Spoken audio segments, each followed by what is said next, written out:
नमस्कार। मेरा नाम है अपूर्व त्रिपाठी और ये हैं स्याही के छींटे। एक सामान्य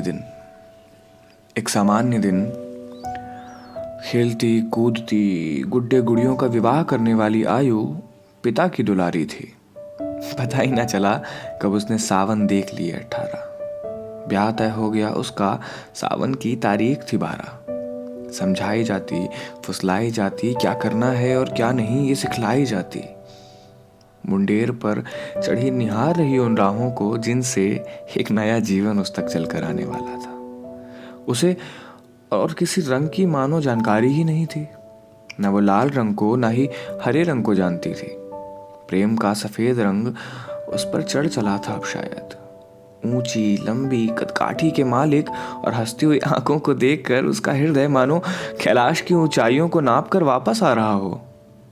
ब्याह के अगले ही दिन न जाने कहां से एक चिट्ठी उसकी सौतन बनाती है और एक विक्षोभ का सामना करने पर मजबूर कर देती है। कुछ नाराज रहती है वो। ब्याह कर लाने वाला मौसम की तरह था, आता और बस मानो हवा हो जिसे बांधना मुश्किल था शायद। आज बार बार मुंडेर तो कभी दरवाजे पर सर टिकाए उस पगडंडी को निहार रही है जिसने हमेशा इंतजार के इस कठिन काल में उसका साथ दिया था। विरह यूं ही होती है शायद, कभी प्रेम तो कभी क्रोध जगाती है। आज आसमान कुछ और काला हो गया था। उससे टपकती बूंदें मानो विष बन उसके हृदय को बींध रही थी। आज उसे ब्याह कर लाने वाला वापस आ रहा है, तो फिर ऐसा क्यों हो रहा है? वो गिरती है, पड़ती है, भागती है। आज उसके प्रियतम आए हैं, देह पर खून ताबूत में लेटे और तिरंगा लपेटे हुए।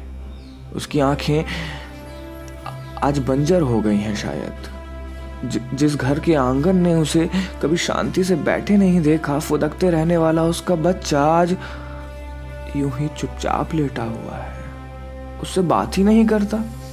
वो कहा करता था, घबराना नहीं अगर कभी तुम्हें खून में सना हुआ तिरंगा देखने का सौभाग्य मिले। तिरंगा देखने का सौभाग्य मिले। इस पर वो कहती, बस वादा करो कभी मुड़कर मुझे नहीं देखोगे, क्योंकि देश पहले आता है। क्या जरूरी है ये युद्ध? एक दूसरे के बच्चों को छीनने में क्या बहादुरी? जीत की हवस में न जाने कितनी जान के सौदे होंगे। मानो लहू बह बह कर सींचता रहता है इस भूमि को और कहता है, मैं जा रहा हूं, पर इस खेत से यूं ही हजारों बेटे अपना लहू देने और मां भारती के सम्मान को बचाने आते रहेंगे। जब युद्ध होता है तो मंडराती है मृत्यु आसमान पर गिद्धों का झुंड बनकर। जब युद्ध होता है तो मंडराती है मृत्यु आसमान पर गिद्धों का झुंड बनकर। देखती हैं गिद्ध सी आंखें नोच खाने को हर उस गिरते शव के साथ। मुझे लगता है मृत्यु को पसंद है रंग काला। मुझे लगता है मृत्यु को पसंद है रंग काला। आसमान में उड़ती धूल और होते विस्फोटों के बीच बस यही एक रंग तो है जो दिखाई पड़ता है। कोई पंजाब का है तो पंजाबी, गुजरात का है तो गुजराती होता है, पर एक योद्धा सदैव योद्धा और एक सेनानी सदैव सेनानी कहलाता है। पता है, आंसू और पसीना जब रक्त के साथ मिलता है ना, तो एक ऐसा कीचड़ बनता है जो देश को हजारों नए योद्धा उपजा के देता है। यूं तो हजारों उदाहरण है अपनी मिट्टी पर मिट जाने वालों के। ऐसे ही थे उत्तराखंड के जसवंत सिंह रावत, जो 72 घंटों तक न जाने क्या सोचकर जूझते रहे। न जाने कौन सा जज्बा था जो उनके और गिद्ध बनी मृत्यु के बीच दीवार बना खड़ा था। हम बस उनकी बहादुरी को देख सकते हैं। समझने के लिए शायद मस्तिष्क छोटा पड़ जाए हमारा। शहीदों की याद में कैंडल नहीं इस बार एक प्रण लेते हैं। शहीदों की याद में कैंडल नहीं इस बार एक प्रण लेते हैं। ना ज्यादा सही, पर एक दिन विशेष के अलावा भी इनका सम्मान करेंगे। सुनो चलो एक बात करते हैं। सुनो चलो एक बात करते हैं। मां भारती के ललाट की बिंदी हैं हम, चलो बचाते हैं या मरते हैं। कोई एक गुलाब देकर तमाम उम्र का सौदा किया करता है। कोई एक गुलाब देकर तमाम उम्र का सौदा किया करता है। लहू की अंतिम बूंद देकर भी किसी को कोई कमी लगा करती है।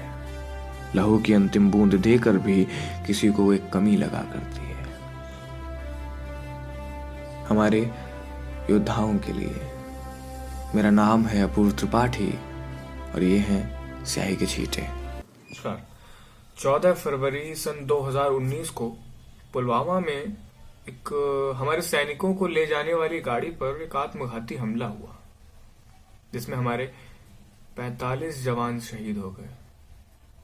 14 फरवरी वैलेंटाइन का दिन। लोग वैलेंटाइंस मनाते हैं, अपने प्यार पर सब कुछ न्योछावर करने का दिन बोलते हैं। उन्होंने भी शायद अपने प्यार पर ही सब कुछ न्योछावर कर दिया। सब कुछ। कोई एक गुलाब देकर तमाम उम्र का सौदा किया करता है। कोई एक गुलाब देकर तमाम उम्र का सौदा किया करता है। कोई अपने रक्त की अंतिम बूंद तक देकर कुछ कमी महसूस किया करता है। कोई अपने रक्त की अंतिम बूंद देकर भी कुछ कमी महसूस किया करता है। हमारे योद्धाओं के लिए मैंने कर दिया, अब आपकी बारी। Do like, share and subscribe and press the bell icon. Thank you.